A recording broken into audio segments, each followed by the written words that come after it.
Hi everybody, welcome to Brew. This is where indie developers send their games, and I do my best to provide feedback for their game design. I have cold brew with me today for the show. This being games over coffee and all. It's homemade. It's really nice. My name is Devon, and today we're going to look at a game called Matter that was submitted to us by Juan Barba and was developed by Inti Voxel. I think I'm saying that right. From what I've played, this game is a 2D puzzle platformer where you control like this space-looking dude, and you use a gun that generates temporary balls of matter. You then use those balls to solve puzzles and traverse the environment. So the footage you're seeing is from a pre-release version of the game, and if you want to find out more about this game and from its creator, then you can check out the links in the description. Let's get this on. The first things I want to talk about are the things that I really like about this game design. So the first thing that I really like is from right here. You can see this is the title screen, and in the title screen, when you're choosing something, you're using your cursor. Your cursor just moves around and you choose a button, right? So when you go to choose a button, click on it, boom, now you're controlling this guy. Now, what's really cool about this is because when your cursor is overlaid on the same screen, you know what you're doing. You're moving your mouse and the cursor is moving around, and then as soon as the screen transitions, then you get to this part, and you automatically know just from the movement that your cursor is now your aim. That is really cool. I don't know if that was intentional, but I really like that design where you have the character in the center and they respond automatically because the screen transition is instant. You go from menu to aim. It feels really good. Instantly understand. That's good game design. Another thing I like is this stuff right here. This is the controls and everything. I just like how it's just right there. I like when players get to discover for themselves what it is that they're supposed to do. So I don't like having to go through, options and stuff. So personally, I really like it when it's just right there, right in front of you. That's really nice. Another thing I like here is the honeycomb little shape patterns here, that they turn red where you can shoot and green where you can't shoot. Again, something that you just understand from the get-go. And then when you start shooting these balls, you'll see that their gradient changes, that they have a gradient that goes from green, slowly goes from there to red. So I really like that. So you have like the fresh ones that happen here, and then the older ones that happen here. So that's really nice, again, because there's no like timer or anything. It's just immediately understandable. You just shoot something and then boom, it changes from green to red, and you understand, okay, something's changing now. And then when it gets to red, then it starts to actually disintegrate. It goes from blue or from green, green, yellow, red, and then it just poof. So as you can see here, we have these balls that come down and they just explode. Now what's cool about this is that the color of these balls that come down and explode are red. And the reason why that matters is because way over here, you're controlling other balls, and those balls are green. Now, what's nice about that is that it has this color scheme that is already, you already understand from shooting the balls before, that you have green on one end and red on the other. Understanding that red means something is wrong, green meaning something is right. So it's really nice to have that, that continuous kind of color going on throughout the game, with similar meanings. Speaking of those balls that are green, the ones that you can push, this is the first time right here when you're going up on this elevator, this is the first time that you're introduced to these green balls. And what's nice about it is as soon as you get off the elevator, boom, you hit the ball, and now you understand, well, I know what I gotta do. I gotta push it. Again, there is that just very easy to understand thing without being explained. It's awesome. There's also a lot of these silent tutorials in this game. Silent tutorials being things that, the game is teaching you without actually, without you knowing that you're being taught. So if you can see right here, what's happening is you use these, little balls to get up, and you don't know at this moment, but you're learning that you have to use these things to climb. And so you take that skill with you later on in the game. Along with that, you have bridges that you build right here, which I think are really awesome. Again, it's just something that you're doing as a player that's not like taught to you. It's just there, and you're experimenting, and upon experimentation, you learn something. So I think that's really cool. So now that we got the loves out of the way, now I want to talk about some of the stuff that I thought needed some improvement a little bit. So I was a bit confused during this part. This is the first elevator that you get to. When you're coming up and you're ascending this whole time, you assume that you have to keep going upwards. When you hit the button, it goes upwards too. And so you think, or at least I did, well, I gotta shoot things underneath it to raise the button. Now, I didn't understand this at the time, but that's not how this thing works. It's actually a button that you sit on and it goes down, and then the elevator activates and it goes up.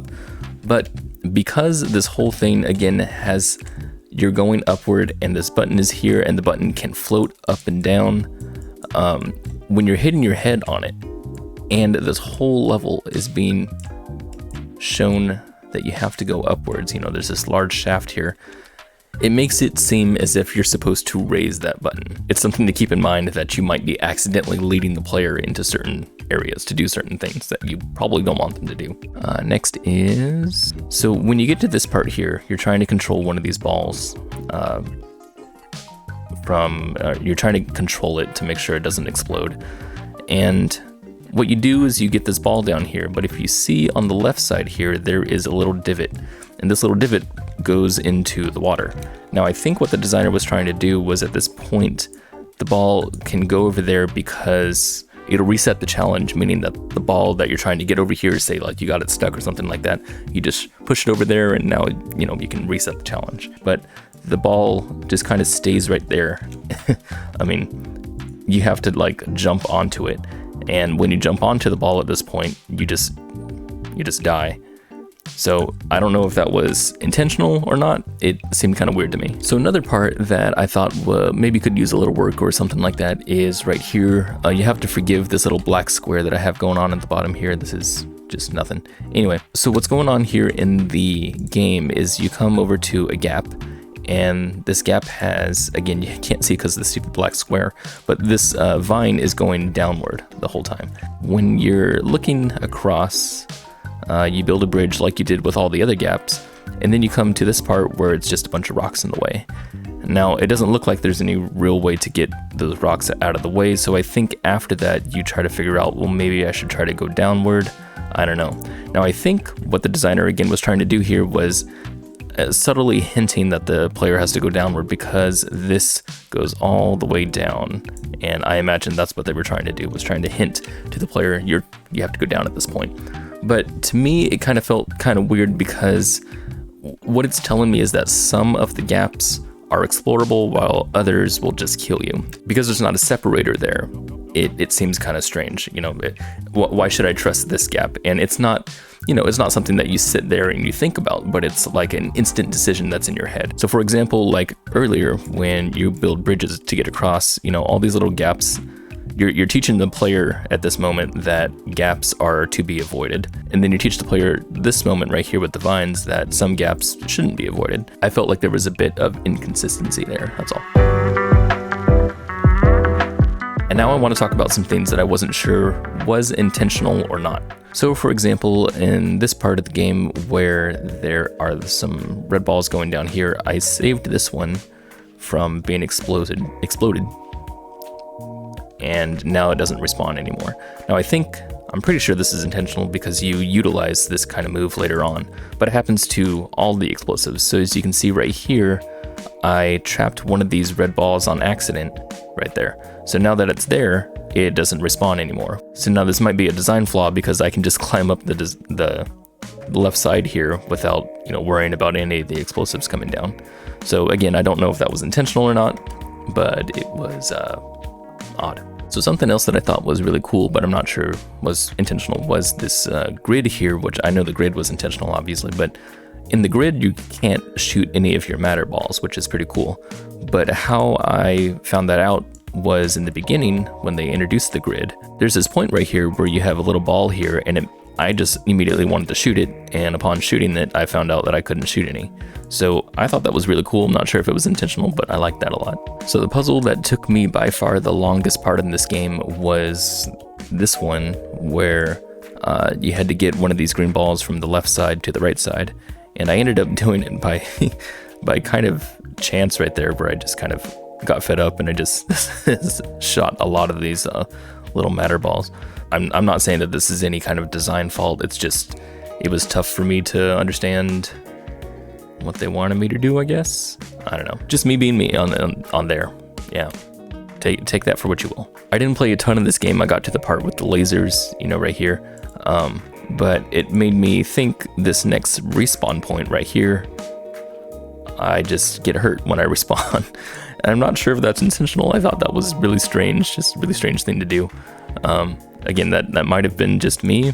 I don't know, maybe that was a bug, I don't know. So right here, I'm fighting against the laser, I die, and then I respawn and get hurt.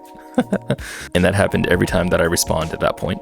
So this might be a taste thing, I'm not exactly sure. It feels like a design thing, but it's something that I don't really like. And that's on these platforms right here where you're hopping back and forth on them. The platforms don't seem to be timed that much. They seem to be kind of random because they don't line up very well. And I know what that is to present like a challenge to the player, but to me, it kind of just feels like I'm like trying to wait for the right time to jump. So rather than like feeding the player an expectation and them, you know, growing a skill by seeing that expectation and then, you know, applying the skill that they learned, rather it kind of feels like a I don't know, a test to their ability. I don't know if that makes any sense, but to me, it doesn't feel really good. I saw the same exact kind of thing in Ukulele, actually, where they had platforms that were moving, but they were moving at random intervals, and it made timing the jumps very strange. It didn't feel good to do. Again, this might be just a taste thing, but I thought I'd want to bring it up. So that is all I have for today. If you found this video helpful in any way, you can you know, drop me a like or subscribe, or, you know, don't do those things if you don't want to. If you have a game and you want to submit it for feedback, also, you can use the link in the description, and I'll cover it in a future episode. So I will see you guys later, and I'm going to finish drinking my homemade cold brew, which is awesome.